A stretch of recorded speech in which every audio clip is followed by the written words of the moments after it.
Alex, James, Jeff in Las Vegas. Good afternoon. Thanks for joining me today. How's it going, Jeff? Good It's afternoon. going. Thanks for having us. Oh, my pleasure. What a intriguing film, Alex.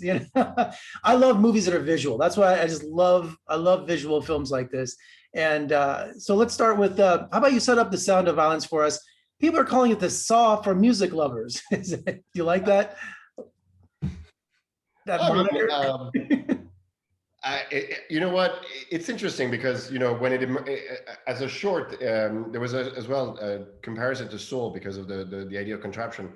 I tried to more humanize it, and because it's an artist's journey, I didn't want it to be as you know it doesn't serve the same purpose as Soul. But I'm a big fan of the Soul franchise, so I'm not gonna take that at anything but a compliment. It's but yeah, the music side is the most important part, and the artist journey that we follow with Alexis is a sort of shift of the paradigm, perhaps, of certain horror movies, to try to establish motivation, her experience, and immerse the audience into her world, so that they can try to.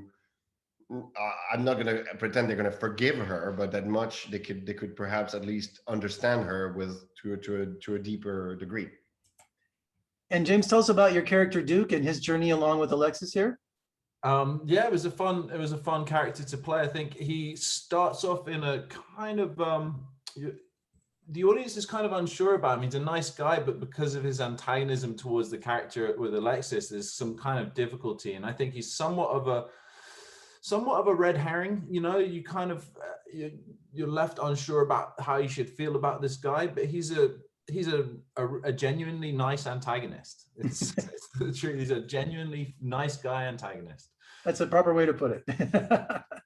And Alex, casting Jasmine Savoy Brown as Alexis, I felt that she really was the key to the movie. Where did you find your Alexis? How did you find her? Well, that's a lot of praise needs to go to our wonderful casting director, Amy Renee, because after reading the script, she really reacted to it. She was really enthused by it, and we had fantastic conversation about finding the right person. And I mean, I was very aware of Jasmine's work because I love The Leftovers. It was one of my favorite shows, and so I as soon as Amy suggested her, I was like, oh yes, please, let's set that up. And the first time I got to meet Jasmine was very nerve-wracking for me. She might say it was nerve-wracking for her, but it was for me. I was very nervous, and we had a fantastic conversation. She had really taken the script to heart, and her dedication to her own craft and to that character, and her take on that character was music to my ears, pun intended. And it's it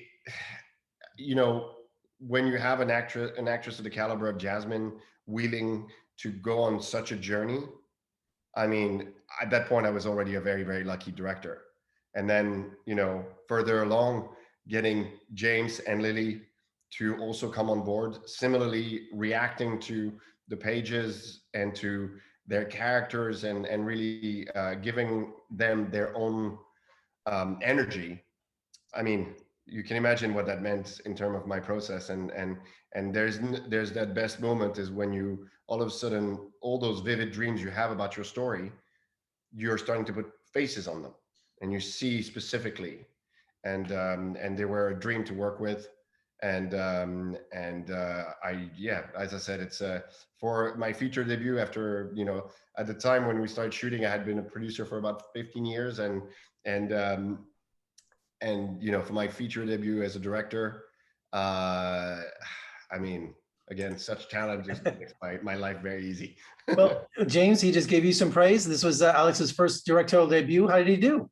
Absolutely. No, I think he did fantastically. And honestly, if no one had told me and I hadn't realized it was his directorial debut, I wouldn't have known, because Alex was incredibly organized and he had a very clear, defined vision of what he wanted, especially in the kind of more interesting, especially in the more violent scenes, let's just say. And it was really nice to be given a kind of a framework of what he wanted in terms of the specific actions and the specific points that are really important to him, but the actual feelings and destiny of the character's kind of emotional journey he left in our hands, which was really a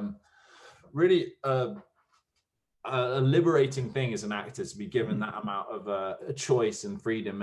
And as native English speakers, the three of us would get together and do some edits that would bring the characters more into our kind of more into our own sort of selves and have a sense of ownership over these people. And like I said, when I get to the point where I'm like, God, I'm something sad's going to happen to my character tomorrow, and I'm genuinely sad about it. I got really invested in this person's in their own little journeys, and so it was a really, really fun experience. That's great to hear. And Alex, I always like to ask first-time directors this: what was your first shot on the first day and the last shot on the last day of your film? The first shot. Well, we were in a studio in the valley, and I remember that because it was the time of the fires. So it was like a heavy smell of smoke. We started with a hospital scene, and that was a strange entry into the shoot, because it was kind of like but it was a perfect way for everybody to kind of get together and say, and make sure like we knew everybody's name. And I got to give everybody those hats that said conductor, cast and crew. And that was like, I got to get my, cause I'm a father. So I'm like, all my dad jokes came out that day, everything that I could possibly deal with. And the last one was with the first murder. And with a very specific, very bloody vision that Jasmine has, and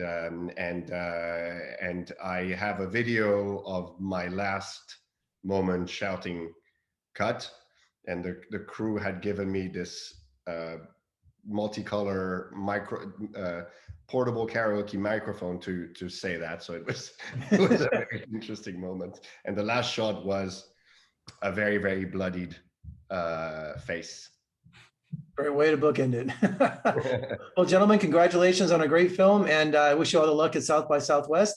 And when you have a chance, come visit us in Las Vegas. We'd love to have you. Will do. All right, thanks for talking to me. Take care. Take care.